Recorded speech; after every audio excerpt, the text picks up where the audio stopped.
आज का बाइबल का वचन उत्पत्ति का ग्रंथ अध्याय 23 वचन 1 से 4, वचन 19 और अध्याय 24 वचन 1 से 8 और 62 से 67।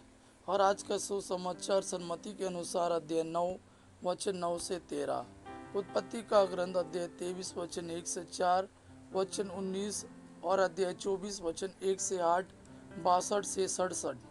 सारा 127 वर्ष की उम्र तक जीती रही और कनान के किरियत अरबा अर्थात हेब्रोन में उसका देहांत हो गया।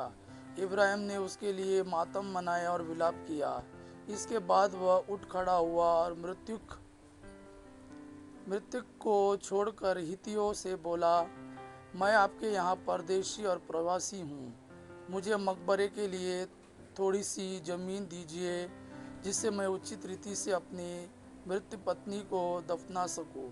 इसके बाद इब्राहिम ने कनान देश के मामरे अर्थात हेब्रोन के पूर्व में मकपेला के खेत की उस गुफा में अपनी पत्नी साराफ को दफनाया।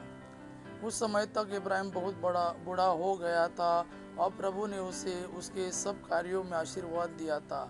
इब्राहिम ने अपने सबसे पुराने नौकर से जो उसकी समस्त संपत्ति का प्रबंध करता था कहा, अपना हाथ मेरी जांघ के नीचे रखो और आकाश तथा पृथ्वी के ईश्वर की शपथ लेकर मुझे वचन दो कि जिन कनानियों के बीच में रहता हूँ उनकी कन्याओं में से किसी को भी मेरे पुत्र की पत्नी नहीं बनाओगे, बल्कि मेरे देश और मेरे संबंधियों के पास जाओगे और वहाँ मेरे पुत्र इसहाक के लिए पत्नी चुनोगे।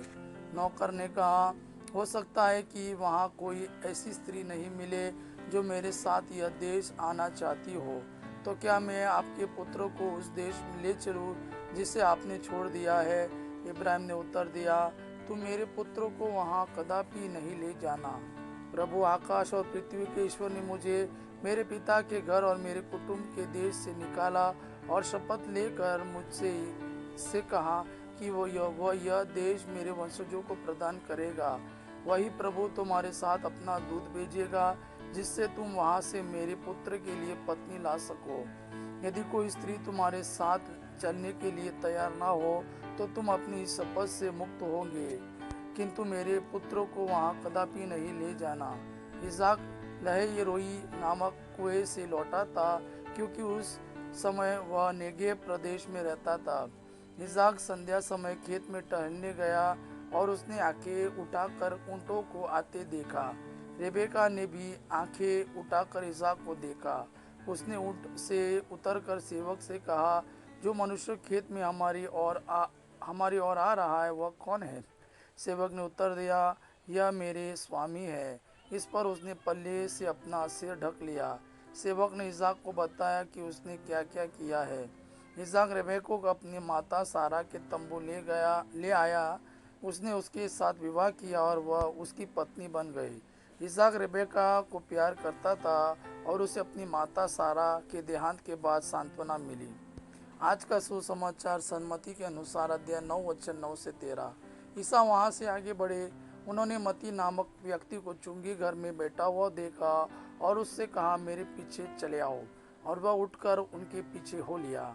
एक दिन ईसा अपने शिष्यों के साथ अपने मती के घर भोजन पर बैठे और बहुत से नाकेदार और पापी आकर उनके साथ भोजन करने लगे। यह देखकर फरीसियों ने उनके शिष्यों से कहा, तुम्हारे गुरु नाकेदारों और पापियों के साथ क्यों भोजन करते हैं? ईसा ने यह सुनकर उनसे कहा, निरोगी को नहीं, रोगियों को वेद की जरूरत होती है। जाकर सीख लो इसका क्या अर्थ है। मैं बलिदान नहीं बल्कि दया चाहता हूँ। मैं धर्मियों को नहीं पापियों को बुलाने आया हूँ। यह प्रभु का वाणी है। प्रभु को धन्यवाद। आबा पिता की महिमा और पुत्र यीशु का प्रेम आप पर सदा सर्वदा बना रहे। आमीन।